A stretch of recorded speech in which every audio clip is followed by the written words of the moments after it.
હવે વિદ્યાર્થી મિત્રો જોઈએ ત્રીજો દાખલો આવ્યો 8.2 નો વક્ર છે y બરાબર x સ્ક્વેર પ્લસ 2, રેખા y બરાબર x અને x બરાબર 0 અને x બરાબર 3 આ બધા વડે ઘેરાયેલા પ્રદેશનું ક્ષેત્રફળ. પહેલાં તો આ વક્ર કઈ ટાઈપનું છે? x સ્ક્વેર બરાબર y માઇનસ 2.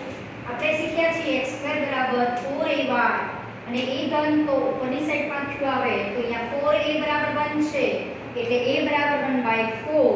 તો અને અહીંયા આને આમ વાંચતા હતા આ વક્રને તો a નું શીર્ષ 0 0 હતું તો આને આમ વાંચો. આ જે વક્ર છે એને લખાય x² બરાબર y માઇનસ 2 એટલે x માઇનસ 0 નો square into 4 y minus 2 4a બરાબર 1 તો 0 2 આનું શીર્ષ થશે. શીર્ષ કેટલું થશે? 0 2 આપણે નક્કી કરી દીધું અને એ 4a બરાબર 1 એટલે એ 1/4 ધન હોવાથી ઉપર આવી જશે. 0 2 માંથી પસાર થતો આ વક્ર એનું શીર્ષ છે એવું થશે. પછી એક રેખા y બરાબર x છે. હવે એક વાત તો ખરી કે આ રેખા આ વક્રને છેદશે નહીં એ તમે આ આકૃતિ પરથી પણ ખબર પડે છે અને સમીકરણ પરથી શોધી શકો. જુઓ આ વક્ર છે ને આ રેખા છે બંનેનું છેદબિંદુ શોધો. y ની જગ્યાએ અહીંયા x મૂકો તો તમે જોઈ શકો છો કે જો આના અવયવ પડશે ની ડેલ્ટા ઋણ આવશે. ડેલ્ટા ઋણ આવશે એટલે એના વાસ્તવિક બીજ મળશે એટલે વાસ્તવિક સંખ્યાઓ એના છેદબિંદુ નહીં હોય એટલે કે આ રેખા વક્રને છેદશે નહીં નક્કી થઈ. અને આમ પણ આકૃતિ પરથી દેખાય છે કે y બરાબર x રેખા આ વક્ર જે છે કયો વક્ર છે? એ y બરાબર x² + 2 એને નહીં છે. બીજું કીધું છે x બરાબર 0 એટલે કે y અક્ષ અને x બરાબર 3 રેખા વક્ર અને આ બે રેખાઓ વડે ઘેરાયેલો પ્રદેશ એટલે આટલો પ્રદેશ છે એનું ક્ષેત્રફળ આપણને પૂછેલું છે. એટલે AOBC અથવા OABC નું ક્ષેત્રફળ પૂછેલું છે. OABC નું ક્ષેત્રફળ શોધવું હોય તો આ શું થઈ ગયું? x બરાબર 0 અને x બરાબર 3 લે. એટલે મેં x લિમિટ મૂકી એટલે પહેલા મેં dx મૂકી 0 થી 3 dx. પછી આ બે વક્રો અને આ વક્ર. આ વક્રમાં આ બે વક્રો વડે ઘેરાયેલો પ્રદેશ છે. પહેલા વક્રને fx કહો બીજા વક્રને gx કહો. તો આ જે વક્ર છે એને આપણે કહીએ fx બરાબર y અને આ બીજો વક્ર છે gx બરાબર y કહો તો fx બરાબર આ થયું ને gx બરાબર x. તો fx ની જગ્યાએ x² + 2 gx ની જગ્યાએ x મૂક્યો. સંકલન કર્યું x3/3 2 નું સંકલન 2x x નું -x²/2 લિમિટ મૂકી 0 થી 3 x3 મૂકો 27/3 9 3 × 6 3 × 9/2 x0 મૂકો તો -0 મળે. 9 × 15 -9/2 30 - 9 એટલે 21/2. આ ચોરસ એકમ આટલું ક્ષેત્રફળ તમારું થશે આ ઘેરાયેલા પ્રદેશનું. બરોબર. હવે આવો જ દાખલો તમારી પાસે અહીંયા જે ચોપડી હતી એમાં આપણે આગળ આ ટાઈપનો એક દાખલો કર્યો 10મો. એ પરવલય અને રેખા વચ્ચેનું ક્ષેત્રફળ હતું એમાં પણ આપણે આવો જ ઉપયોગ કર્યો પણ ત્યાં રેખા એ પરવલયને બે બિંદુમાં છેદતી હતી. અહીંયા રેખા એ પરવલયને છેદતી નથી. બરોબર એટલો ડિફરન્સ છે. હવે આગળ પણ તમને એક આવો દાખલો આપ્યો છે જે ઉદાહરણ 3માં છે. એ વસ્તુ આ વસ્તુ ને આ વસ્તુ ત્રણેય સાથે કમ્પેર કરવાના દાખલા કરવાના તો મજા આવશે કે કયા દાખલામાં શું કહેવા માંગે છે. હવે જે આપણી પાસે ચોથો દાખલો છે એ ટાઈપનું ઉદાહરણ આપણી પાસે 9મું ઉદાહરણ એ ટાઈપનું છે અને જે 9મું ઉદાહરણ પહેલાં ગણવાનું પછી ચોથા દાખલાની શરૂઆત કરવાની. હવે પછી આપણે ચોથો દાખલો જોઈએ.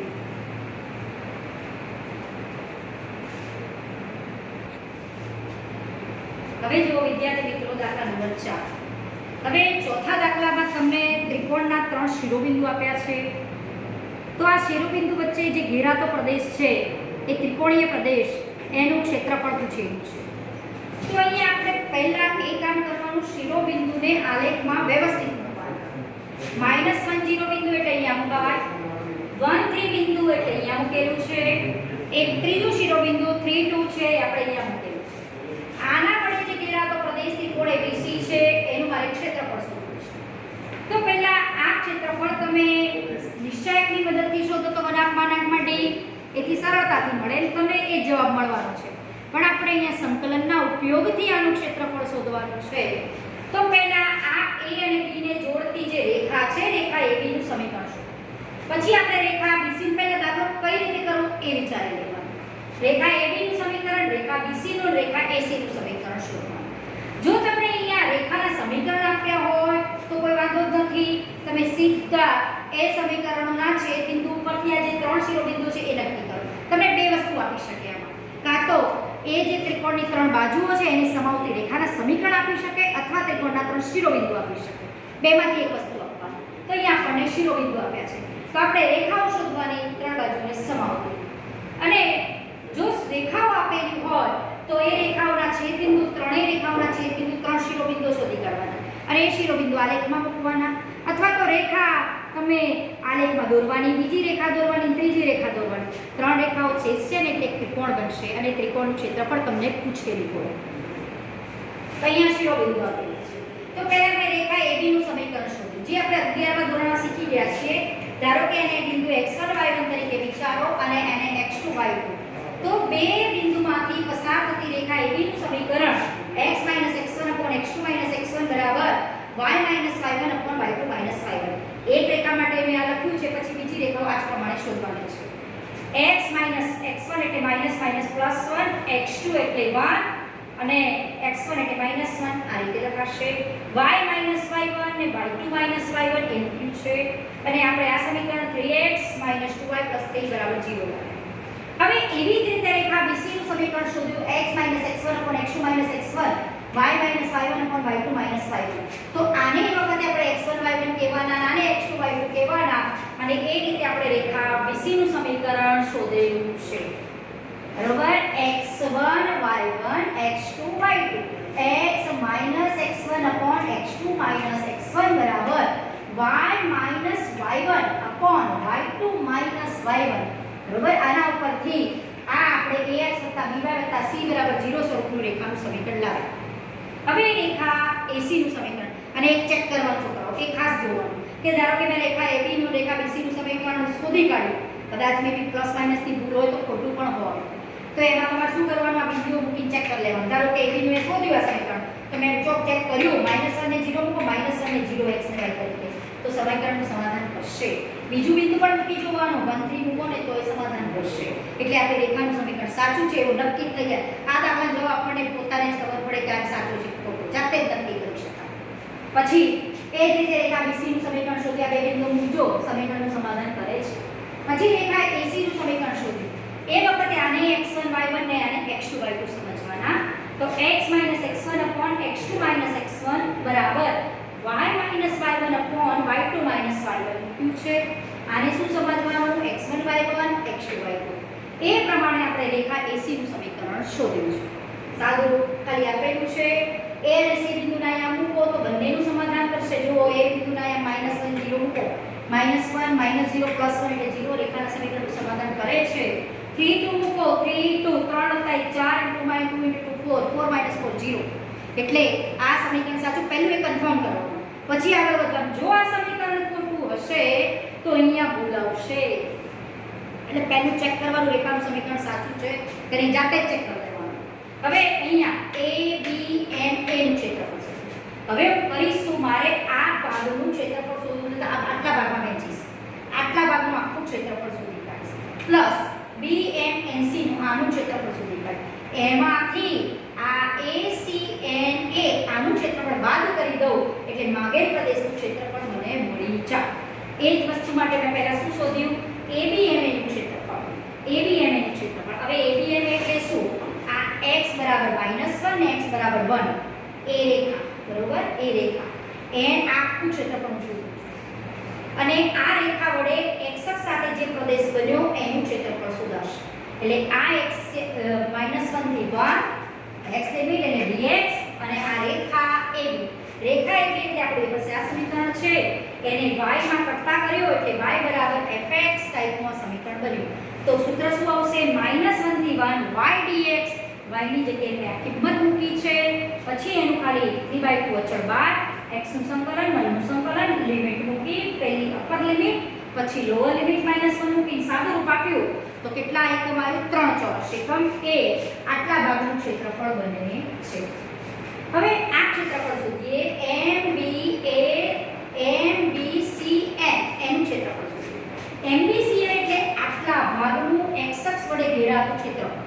એટલે બે રેખાઓ x બરાબર 1 અને x બરાબર 3 અને આ જે રેખા છે BC એ x અક્ષ સાથે જે પ્રદેશ આંતર્યો એનું ક્ષેત્રફળ મળશે. એટલે આ થશે 1 થી 3 1 થી 3 રેખા BC નું સમીકરણ આ છે. એમાંથી ગણીને કરતા કરો તો 7 - x/2 થાય. એટલે 1 થી 3 અને રેખા BC એ x અક્ષ સાથે આંતરેલો ભાગ. એટલે આ આવશે 7 - x/2 1 થી 3 7/2 1 નું સંકલન x x નું x² અને 2 છે x²/4 પછી અપર લિમિટ ને લોઅર લિમિટ મૂકી ને સાદું રૂપ આપ્યું એટલે 5 ચોરસ એકમ આ ક્ષેત્રફળ બને છે. એટલે મેં આટલું ક્ષેત્રફળ શોધ્યું પ્લસ આટલું ક્ષેત્રફળ શોધ્યું એમાંથી આટલું ક્ષેત્રફળ બાદ કર્યું એટલે આપેલ પ્રદેશનું માંગેલ પ્રદેશનું ક્ષેત્રફળ મળશે. હવે આનું ક્ષેત્રફળ શોધું છું ACNA નું ક્ષેત્રફળ. ACNA નું ક્ષેત્રફળ બરોબર. હવે આ ક્ષેત્રફળ એટલે શું? આ રેખા x બરાબર -1 ને x બરાબર 3 અને આ રેખા AC એ x અક્ષ સાથે જે પ્રદેશ બનાવ્યો એનું ક્ષેત્રફળ. એટલે -1 થી 3 અને રેખા AC નું સમીકરણ આપણી પાસે આ છે. એમાંથી y ને કરતા કરો તો x + 1/2 આવે. એટલે આ રેખા AC અને આ બે રેખાઓ વડે x અક્ષ સાથે પ્રદેશ જે બને છે એનું ક્ષેત્રફળ -1 થી 3 y dx. y એટલે કે આપણે રેખા AC સાથે આંતરેલો પ્રદેશ x અક્ષ સાથેનો x + 1/2 x નું સંકલન x²/2 2 એટલે x²/4 1/2 * x એટલે x/2 અપર લિમિટ 3 મૂકો પછી માઈનસ લોઅર લિમિટ આખામાં 1 મૂકો એટલે આ આવશે 4 ચોરસ એકમ. હવે માંગેલ ક્ષેત્રફળ એટલે ત્રિકોણ ABC નું ક્ષેત્રફળ. ત્રિકોણ ABC નું ક્ષેત્રફળ એટલે ABM નું ક્ષેત્રફળ વત્તા BMBCN નું ક્ષેત્રફળ માઈનસ ACNA નું ક્ષેત્રફળ. એટલે આનું ક્ષેત્રફળ એટલે 3 આનું એટલે 5 - 4 3 + 5 એટલે 8 8 - 4 એટલે 4 4 ચોરસ એકમ ત્રિકોણ ABC નું ક્ષેત્રફળ તમને મળે છે. આવો દાખલો તમારો ઉદાહરણમાં 2 માં છે એ ખાસ જોજો.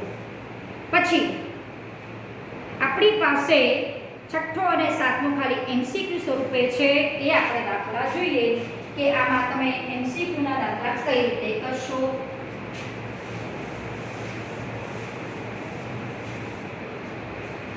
હવે આપણી પાસે પાંચમો MCQ છે. એક વર્તુળ છે ને એક રેખા છે એના વડે આવૃત નાના પ્રદેશનું ક્ષેત્રફળ પૂછ્યું છે.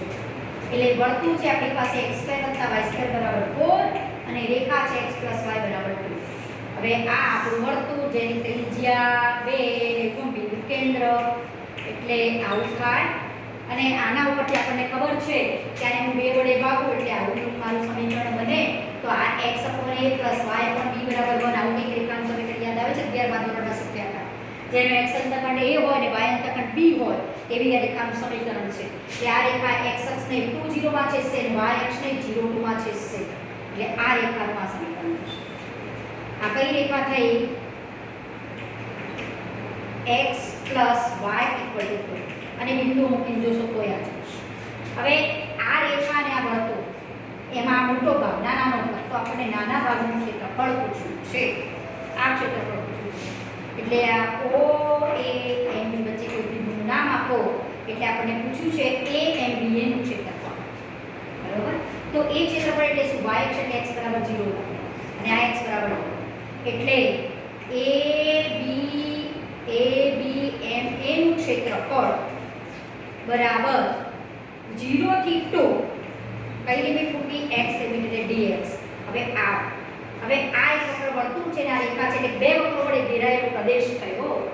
હવે આ વક્ર બહારનો છે વર્તુળમાંથી આ fx - gx પહેલા વક્રને વર્તુળને fx કહો અને બીજાને gx કહો અને એનો માના એટલે જે ક્ષેત્રફળ આવે એ આપણે કાઢવાનું રહેશે 0 થી 2.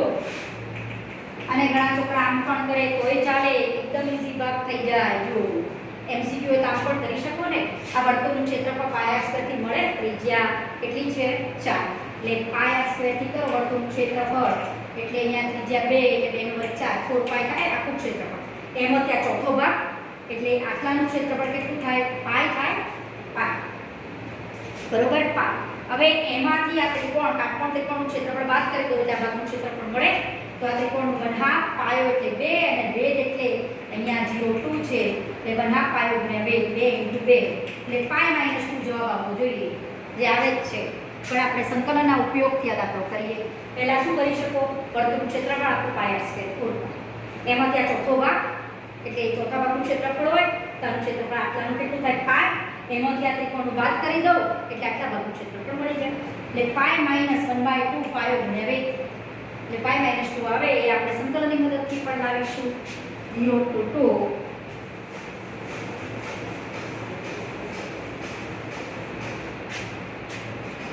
fx એટલે આપણો ઉપરનો વક્ર વર્તુળમાંથી x ને xy² ને કરતા કરો તો 4 - x² પ્લસ વાળું વર્ગમૂળ આવશે માઈનસ gx એટલે રેખા છે આપણી x + y = 2 y ને કરતા કરો તો 2 - x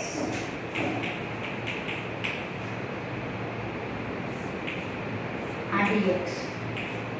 પહેલું a² - x² નું સૂત્ર એપ્લાય કરો x/2 રૂટમાં a² - x² + a²/2 sin inverse x upon a બરોબર -2 નું સંકલન 2x માઈનસ પ્લસ x નું x²/2 0 થી 2 માના પહેલા તમે 2 મૂકો તો 2 નો વર્ગ 4 4 ઓછા 4 એટલે 0 થઈ જશે. આવે ભાગ પ્લસ 2 મૂકો એટલે શું થશે? 4/2 એટલે 2 sin inverse 2/2 એટલે 1 sin inverse 1 એટલે 5/2 માઈનસ પહેલા આપણે 2 જ મૂકીએ છીએ આખામાં 2 × 4 પછી 4/2 એટલે 2 બરોબર 8 માઈનસ લોઅર લિમિટ 0 મૂકો 0 0 આ 0 sin inverse 0 0 આ 0 0 બધું 0 જ છે તો શું આવે?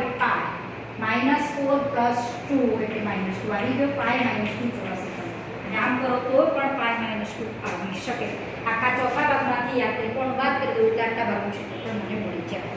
એવો જ સાતમો MCQ આપણે જોઈ લઈએ. લાસ્ટ છે સ્વાધ્યાય 8.2 નો આપણે MCQ નંબર 7. સાતમા MCQ માં આપણી પાસે છે y² = 4x અને y = 2x આ બંને વક્રો વડે ઘેરાયેલા વૃત્ત પ્રદેશનું ક્ષેત્રફળ શોધવાનું છે. તો આ y² = 4x ટાઈપનો કર્વ લઈ અને y = 2x એટલે x = 0 મૂકો તો y = 0 તો આ બંને વક્રો કયા બિંદુમાં છેદશે? એનું છેદબિંદુ આપણે શોધી કાઢીએ. આનું છેદબિંદુ પહેલા શોધીએ કે આ રેખા આ વક્રને કયા બિંદુમાં છેદશે? તો y² = 4x અને y = 2x બરોબર. આ આપણી પાસે છે 2 × 2x ના લખાય અને લખાય અને આ y છે તો y² - 2y = 0 y ને કરતા કરો એટલે y ની બે કિંમતો 0 અને 2 y 0 મૂકો તો x પણ તમારો 0 જ બનશે અને y2 મૂકો તો 2 નો સ્ક્વેર 4 એટલે x = 1 મળશે. એટલે બે છેદબિંદુ આવશે 0 0 અને 1 2 1 2 આ 0 0 અને 1 2 એમાંથી આ રેખા છેદીને આમ જતી રહેશે. આ કઈ રેખા? y = 2x આ રેખા ના બિંદુ છેદીને 1 2 હવે આ બંને વડે ઘેરાયેલો પ્રદેશનું ક્ષેત્રફળ પૂછ્યું છે એટલે આ રેખા એટલે x = 0 અને આ રેખા એટલે x = 1 અને આ બંને વક્ર વડે ઘેરાયેલો પ્રદેશ એનું ક્ષેત્રફળ આપણને પૂછેલું છે. તો આ ક્ષેત્રફળ બરાબર માનાંકમાં સંકલન 0 થી 1 x = 0 લાઈન x = 1 આ રેખા અને આ વક્ર એટલે કે પરવલય વડે ઘેરાયેલો પ્રદેશ પરવલય એટલે આ fx - gx dx સંકલન 0 થી 1 પરવલયમાંથી x ને આમાંથી તમારે y ને કરતા કરવું પડે એટલે 2 ± 2 √x એટલે આ ઉપરનું પાંખું છે એટલે 2 √x આવશે 2 √x માઈનસ આને કહીશું આપણે fx અને આ વક્રને કહીશું gx. એમાંથી તમે y એટલે 2x આપેલો છે આને હું gx કહું gx = y અને આમાંથી y ને કરતા કરું એટલે fx મળે gx = 2x dx બરોબર. આ આપણું સંકલન થશે. તો રૂટમાં x નું સંકલન x^3/2 × 3/2 2x²/2 અને લિમિટ મૂકો 0 થી 1 એનું માના આ થશે 4/3 અને x^3/2 અને 2 2 ઉડ્યા એટલે x² અને લિમિટ મૂકો 0 થી 1 પહેલા 1 મૂકો 1 ની 3/2 ઘાત એટલે 1 એટલે 4/3 - 1 અને માઈનસ 0 - 0 એટલે 0 એટલે આ આવશે 4/3 - 1 એટલે 1/3 અને 1/3 એટલે ધન છે એટલે માનાંક આપણો આવશે 1/3 એટલે P ઓપ્શનમાં તમારો જવાબ સાચો થશે. હવે એક આપણે વચ્ચેનો દાખલો પાંચમો છોડેલો છે. હવે એમાં જે ચોથો ગણ્યો એ ટાઈપે તમે પાંચમો સંકલનના ઉપયોગથી કરવાના.